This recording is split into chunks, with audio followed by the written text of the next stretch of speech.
abayihambisayo ukuthi uJesu uvukile uthi siyohlangana eGalile.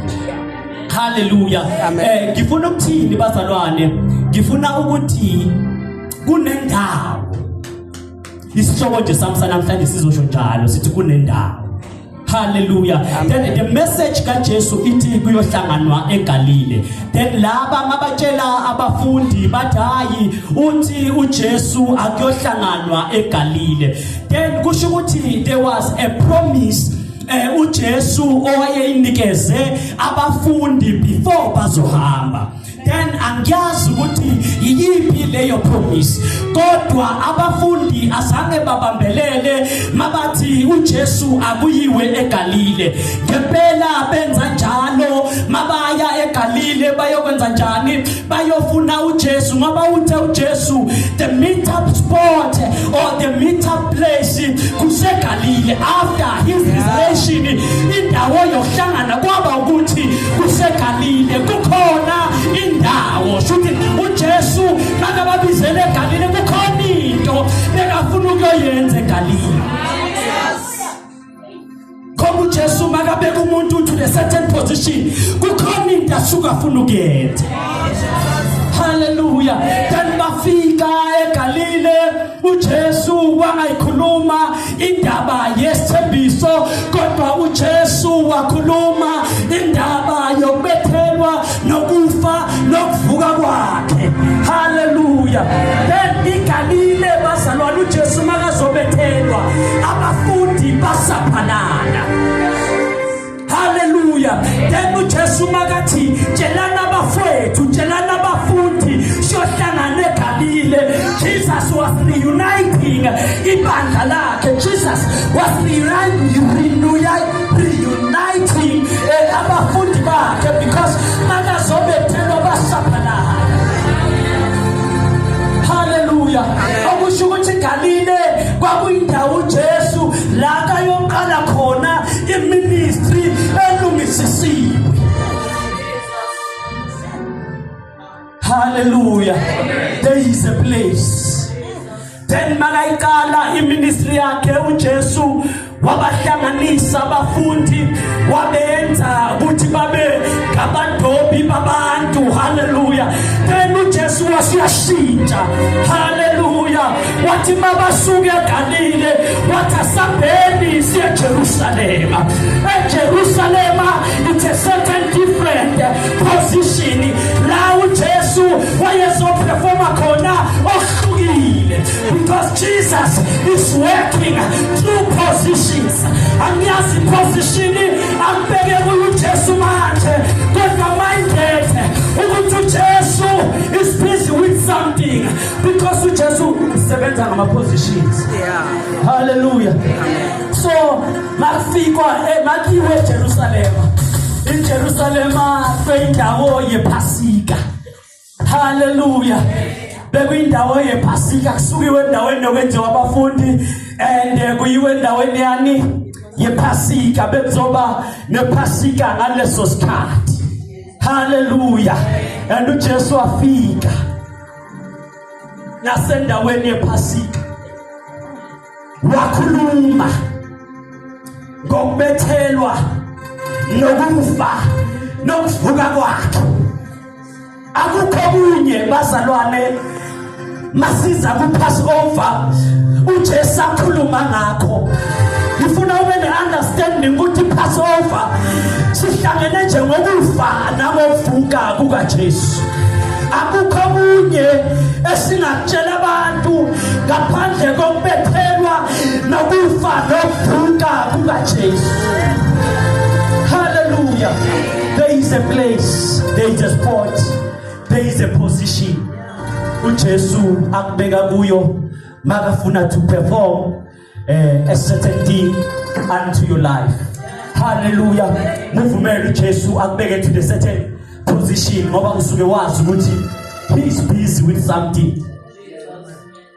Hallelujah. Amen. Hallelujah. Amen. So bazalwane iBhayibheli kumshumayeli lisifundisa ukuthi uma umoya wombusi ukuvusa yakho uma umoya wombusi ukuvukela ungayishiyi indawo yakho. Hallelujah. Then makathi ungayishiyi indawo yakho ngokuba ukubekezela kuvimba izono eziningi. Hallelujah.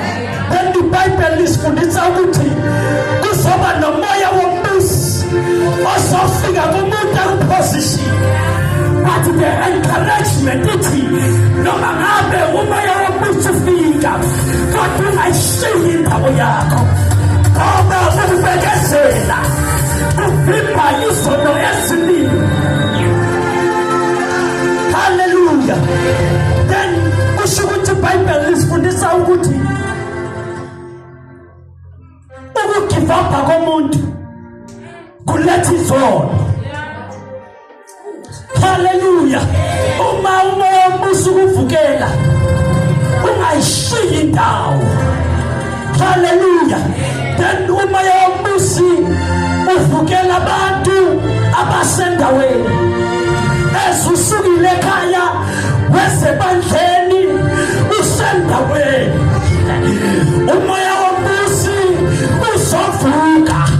Kodwa I want to encourage you baba ukuthi ungayishiyi indawo. Ngoba waze washiya indawo beka isono siyayithola indawo. Angase ngabona umzalwana yeke isonto waphila impilo engcwele. Angase ngabona umzalwana asukile kuposition waphila impilo engcwele. The moment you decide ukusuka ebandleni is the moment you decide ukuphila impilo yesono. Hallelujah. Noma ningakhuluma kahle kanjani ukuthi siqoshe kanjani esontweni ngesenzo zethu ezingalunganga kodwa uhleli ngaphandle njalo angase ngibone ngaphandle aphile impilo engcwele. Hallelujah. Then iBhayibheli encwadini yeZakha lithi ungcono yayo. Hallelujah. Lithi ungcono yayo noma bangathini ngawe ungcono ngoba yayo endaweni. Hallelujah. Hallelujah. Sisenyangeni ezimbi bazalwane ezibizwa nge-Ember month from September to December. Ziningi izinto ezenzakalayo kule sikhathi samanje. Igazi liyachitheka, ama-covenant ayenzeka, usathane ubakhipha phakathi esontweni ayobenzisa ezinye izinto. Kukhona nje kule inyanga lesi abaplani ukuthi ngedate ethile bayobe baphuza utshwala beka bayigcinile sonke lesikhathi kodwa nje bathi festive season unyaka wami Lord my days ukuthi umoya wombusi ukuvukela ungayishiyi indawo. Hallelujah. Hallelujah. Amen. Maningi ama-covenant meaning inemicimbi eyenziwayo emakhaya. It is the season yokuvuselelwa kwey'vumelwano. Awungasivuselela nawe isivumelwano sakho noJesu kule season yama-covenant, kule season yokuchithwa kwamagazi, kule season la abathakathi bavuselela izinto zabo. Nawe bongavuselela indaba yakho noJesu uthi ngiyayibona lenyanga elangeke lachitheka igazi ngoba likaJesu lachithekela mina 2000 years ago. Angisuki.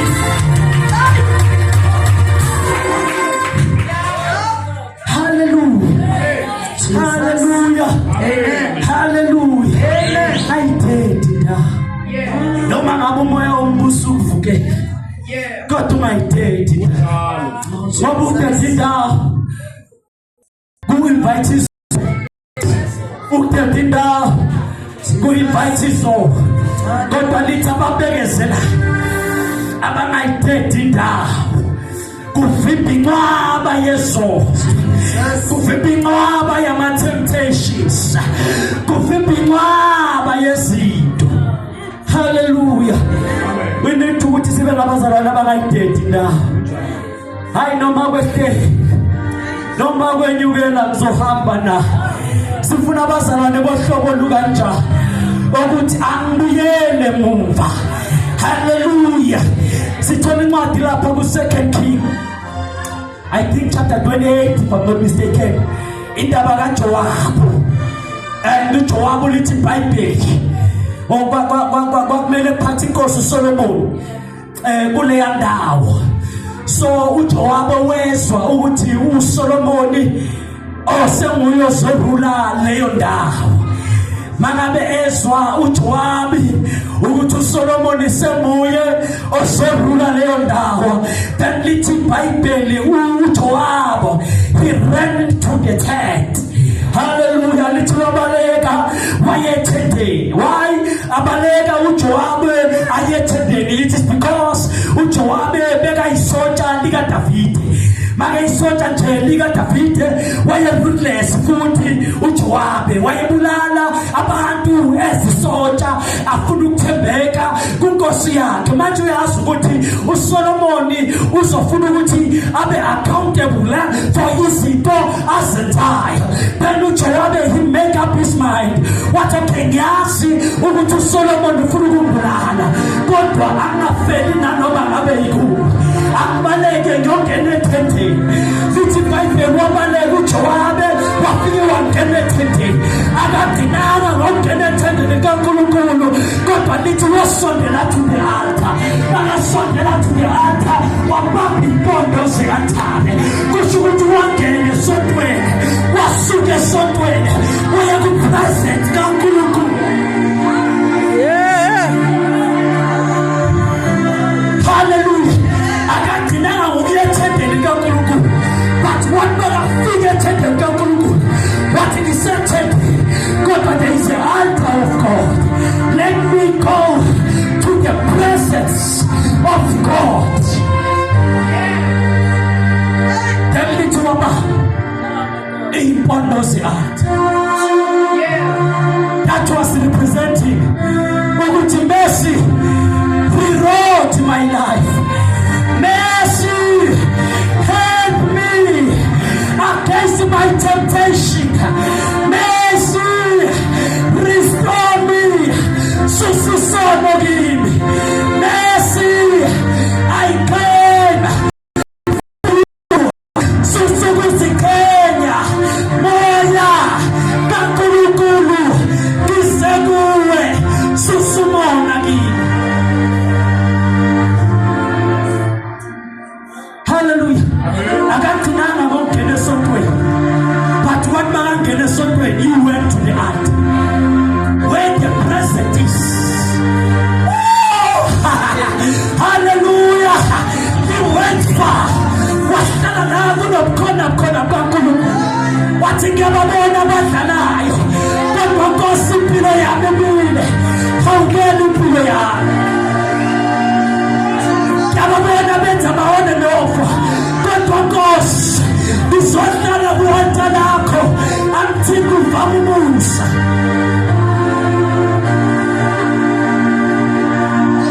Hallelujah. Amen. Wathi makangena ethembeni likaNkulunkulu. Bazalwane, singenile ethendeni likaNkulunkulu, but what matter is, where are you?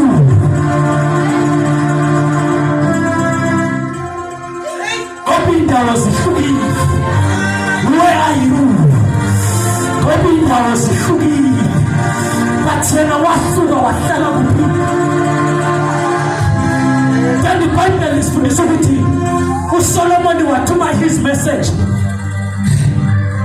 Then the messenger yamtshela aku-altar kaNkulunkulu. Ama-people base-altar kade asebukhoneni kaNkulunkulu. Whoever ngiyafa noma ngiyapha, kodwa let the presence of God, noma ngabe ifikile noma yikho, kodwa let the presence of God. Then the messenger yenkosi, then yafike yamthola.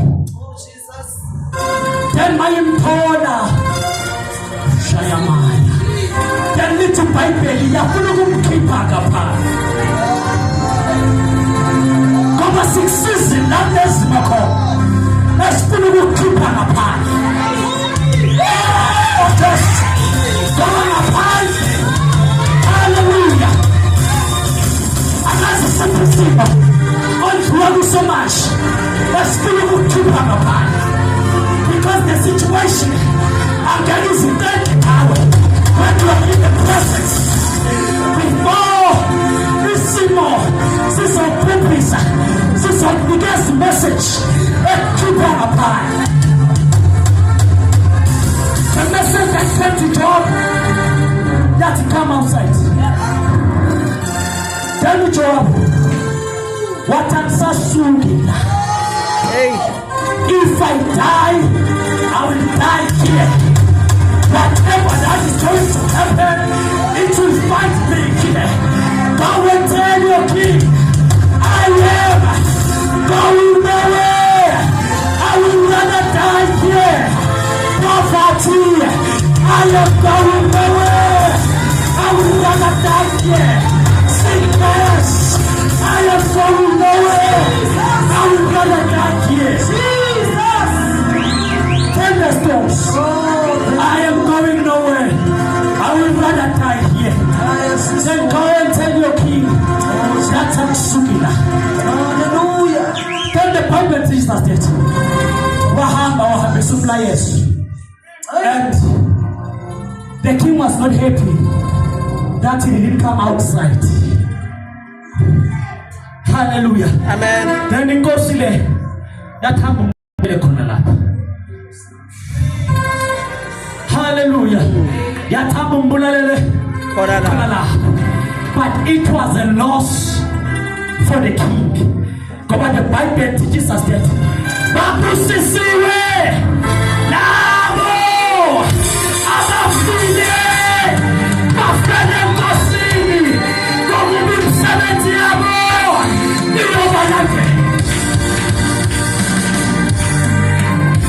so whenever you die in the presence of God, you must know to heaven it is a victory. It is a defeat to the enemy. Because the enemy will not be put outside the presence of God.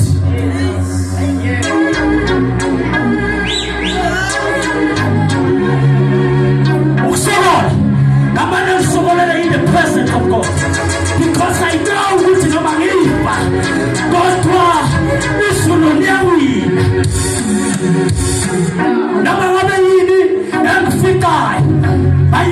in the presence of God. Because now in the presence of God, Satan will you. Yes. Hallelujah. Amen. That is why the king was not happy. Even though number one aside, but it is a because the presence of the Master was in the presence of God.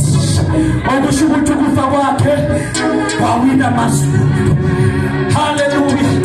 My mama Suki, Pena Yama, take a Satan, Kusumu Satan, we are defeated. Mama Abu called me down.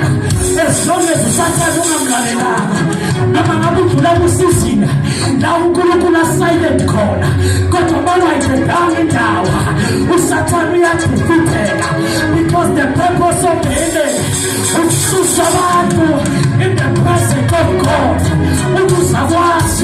Ukufaka message here. Asisu. Come with me. Asisuki. Bangathatha bonke kodwa asisuki. Bangabusha bonke kodwa asisuki. Silenzela bonke kodwa asisuki. Not behind. This is the message of the year. No mumeswani kodwa asisuki. No magureta galani kodwa asisuki. Asisuki kama Yesu nako. Everywhere